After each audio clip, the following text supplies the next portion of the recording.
Siendo esto la introducción del libro de Esdras, por ello se le reconoce por el mismo nombre, género que narra hechos históricos. Autor Esdras. Tema la historia redentora de Israel, como quien dice en este caso, como Dios vuelve a rescatar a Israel del cautiverio.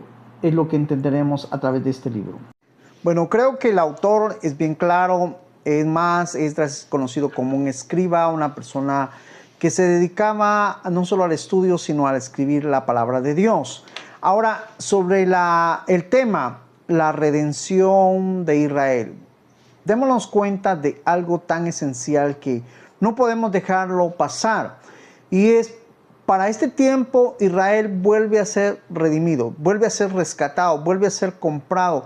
Dios no solo utilizó a Ciro, sino utilizó a Esdras, a Nehemías. Hubieron varios siervos. Acuérdense también que Dios, bueno, eso lo veremos más adelante, cuando Dios advierte al pueblo de Israel sobre el castigo del cautiverio con Jeremías. Y hubieron otros profetas también involucrados. Pero el punto es, hagámoslo así la pregunta, ¿por qué Dios vuelve a redimir a Israel? Porque Dios es un Dios de oportunidades. Digámoslo de otra manera. Tú puedes ser la persona más rebelde, la persona que de cierta manera por X razón o por razones, a veces hasta las vemos hasta correctas ustedes o hasta adecuadas, creemos que hemos pecado y nos damos cuenta como que Dios sabe que es un pecadito blanco, es un pecadito y justificamos nuestro actuar, podríamos decir de esa manera, pero dándonos cuenta. El plan de Dios es redimirnos. El plan de Dios es rescatarnos. El plan de Dios es centrarnos en razón. El plan de Dios es que volvamos a Él. El plan de Dios siempre va a ser eso. Digamos, deja lo malo. Posiblemente le estoy hablando a alguien que está en el mundo y posiblemente se sienta la persona más miserable porque practica el pecado. Pero también eso tiene que ver con aquellos que ya estamos en las cosas de Dios, que estamos ejerciendo lo bueno y que de cierta manera a veces nos resbalamos y hacemos lo malo, conscientes e inconscientes. El plan de Dios siempre va a ser redimirnos. Siempre se va a presentar con oportunidad y con el deseo de que nosotros volvamos a Él y sigamos haciendo lo bueno como Él quiere que nos mantengamos ocupados. Propósito. Este libro de crónicas se escribió para volver a conectar al pueblo que regresó con su historia. Exiliados necesitados de información regresaron a Jerusalén. Al hacerlo, subraya 3 asuntos, los cuales son: 1. La importancia para los judíos de conservar su herencia racial y espiritual. Asimismo se entiende esto porque por el capítulo 1 al 10 describe la genealogía de varios personajes importantes de la historia judía. Propósito. En esta parte veremos el por qué Esdras es motivado a escribir. Lo que tenemos que entender es que primero quiero hablar sobre la información que fluía a través de Esdras. Y aprovechando, quiero aclarar sobre la información que hoy en día se mueve entre los medios. Tenemos que entender que hay muchas razones por las cuales las personas hoy en día están inquietas por trasladar información y está bien. Media vez haya una buena razón, un buen objetivo y una buena información. Creo que los medios hoy en día fluyen con bastante información. Pero ¿qué hay sobre aquella información mala? ¿Qué hay sobre aquella información que a veces, porque no tenemos conocimiento o no sabemos aún calificar la información, de cierta manera la creemos y en vez de, podríamos decir, ayudarnos, más bien nos pierden, más bien nos confunden, más bien nos manipulan, más bien hacen de nosotros cada vez personas que no aprendemos a valorar la información. Es tan así que nosotros tenemos que entender el por qué este video. Este video es para que tú ahí donde te encuentres puedas entender lo valioso que son ciertas cosas en la vida y una de ellas la información. Que le pongas atención, que afines tu oído, que realmente haya el objetivo claro, pienso en este caso de la información. Digamos, hay una información, por ejemplo, que si alguien te da una información de un trabajo y tú vas, pues yo pienso que es una buena información. En este caso, la información de las cosas de Dios, la información de la palabra de Dios, esto hace que tú en algún momento te intereses en la vida eterna que Dios está ofreciendo y que en el tiempo que recibas esto, veas el beneficio que realmente trae ponerle atención a este asunto. ¿Por qué te hablo de esto? Porque yo creo que todos nosotros, por buena o mala información que nos den, siempre debemos interesarnos. Ahora bien, también aprendamos a calificar la información para que entendamos esa información sea la adecuada y podamos tener beneficios. Te digo esto porque lógicamente a veces nosotros caemos en cierta información o compramos o hacemos algo y al final nos damos cuenta que no es lo que nos está dando. Entonces tenemos desconfianza, tenemos cierta, podríamos decir, forma de negar lo que ya de cierta manera nos engañó. Pero en este caso, créeme, he tratado de involucrarme no solo en el conocimiento, sino en la información para que a través de esto Dios fluya con la información esencial, que sane, que te salve, que te dé identidad y que te acerque a Dios sobre todas las cosas. Volviendo, entonces tenemos que entender que cuando Esdras estaba escribiendo este libro, quería volver a conectar. ¿Se había desconectado de Israel? Sí, lógicamente fue a un cautiverio donde, de cierta manera, aunque Ezequiel juega un gran papel en el cautiverio, eso lo veremos más adelante, pero también, de cierta manera, no tenían plena información porque estaban en un lugar donde la información de Cristo o la información del pueblo de Israel no estaba tan clara como estaban en el entonces en Israel.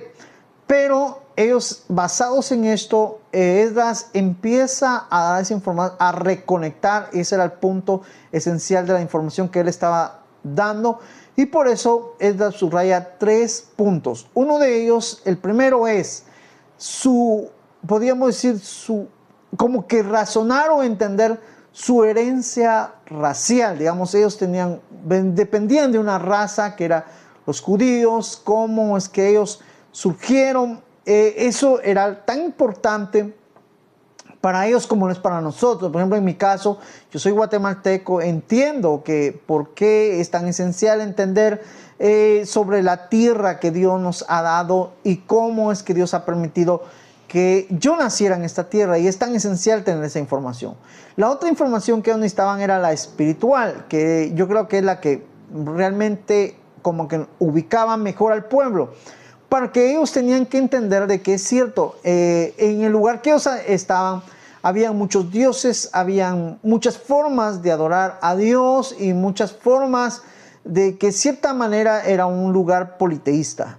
Así que cuando ellos regresan, entonces necesitan esta información para que ellos de cierta manera, podríamos decirlo, cambiaran la imagen que ellos traían de allá, del cautiverio. Y ahora se dieran cuenta que a ellos en ese entonces les había sido revelado el verdadero Dios. Digamos, había muchos dioses, pero había uno verdadero. Y en ese caso era el verdadero Dios. Y ellos necesitaban volverse a conectar con el verdadero Dios. Y esto es la obra que Esdras está haciendo a través del propósito. 2. La importancia de la ley, el templo y el sacerdocio. Su relación en curso con Dios, lo cual era más importante que su lealtad al rey terrenal.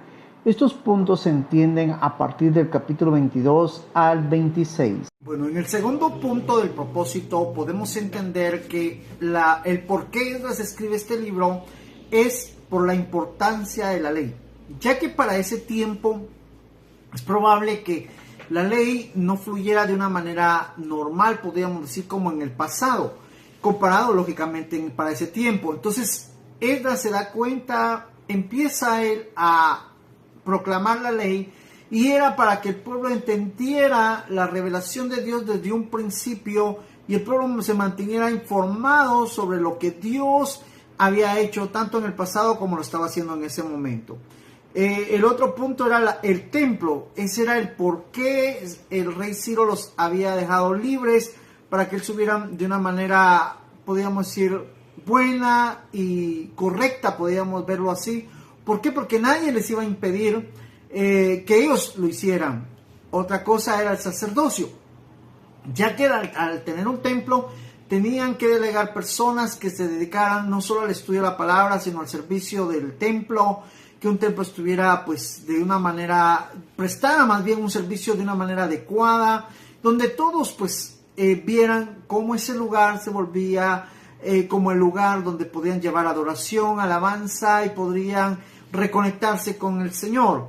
¿Para qué? Para tener en curso su relación con Dios, como que dice, para proseguir, digamos, era el Señor el que estaba permitiendo que esto sucediera, era Dios el que estaba dándole la nueva oportunidad, sí, pero también tenían que entender que tenían algo que hacer. Lógicamente era volver a la ley, hacer el templo, respetar y ver de cierta manera a los siervos de Dios que eran los sacerdotes, y haciendo eso, su curso en cuanto al servicio de Dios y volverse a conectar con Dios, iba a ser que ellos volvieran a lo que Dios tenía como objetivo, hacer que su pueblo volviera a adorarlo por el cual fue creado. 3. La esperanza máxima de Israel en la promesa de Dios, que un descendiente de David se sentaría en su trono para siempre. Esto lo entendemos en Primera de Crónicas, capítulo 17, verso 11 y 12. Y cuando sus días sean cumplidos para irse con sus padres, refiriéndose a David, levantaré descendencia después de ti, uno de entre tus hijos, y afirmaré su reino y me edificará casa, y yo confirmaré su trono para siempre. En el punto 3 del propósito vemos la esperanza máxima que era para aquel entonces, para Israel, era la promesa de Dios de que un día Dios levantaría de la descendencia de David, lógicamente es Cristo, el cual se sentaría en el trono y sería un trono eterno. Hoy Cristo está sentado en ese trono, hoy sabemos muy bien que esa promesa se ha cumplido, hoy entendemos el por qué se adora, se alaba a Cristo, aunque algunos de manera errónea, pero bueno, de eso ya se encargará el Señor de hacerlos entender. Esa era la tercera parte que involucraba en aquel entonces a este pueblo. Digamos, ellos necesitaban saber de que había una promesa. ¿De cuál era la promesa? Que Cristo vendría un día a esta tierra. Que Cristo sería en sí el rey que gobernaría. Que Cristo vendría de la descendencia de David. Hoy en día nosotros sabemos muy bien que el libro de Mateo, los evangelios nos proclaman que eso es así. El libro de Apocalipsis nos habla de un Dios glorificado. Y hoy en día nos damos cuenta también que la Biblia habla de que Cristo, hay otra promesa, ahora para nosotros, la iglesia, hoy en día, que Cristo volverá por un pueblo sin manchas, sin arrugas. Y yo creo que esa debería ser la promesa la cual hoy en día nos debe interesar a nosotros. Porque estamos como, podríamos decir en este caso, estamos como el pueblo de aquel entonces en Israel, esperando una promesa. Ya se cumplió parte de la promesa, claro que ya se cumplió, Cristo ya vino. Pero hay un regreso. El Señor viene por un pueblo sin manchas, sin arrugas, un pueblo basado en justicia, un pueblo que entiende lo esencial que es esperar en medio de tanta maldad, de tanto engaño, de tanta mala información, de tanta, podríamos decir, ignorancia, de tanta escasez de conocimiento bíblico.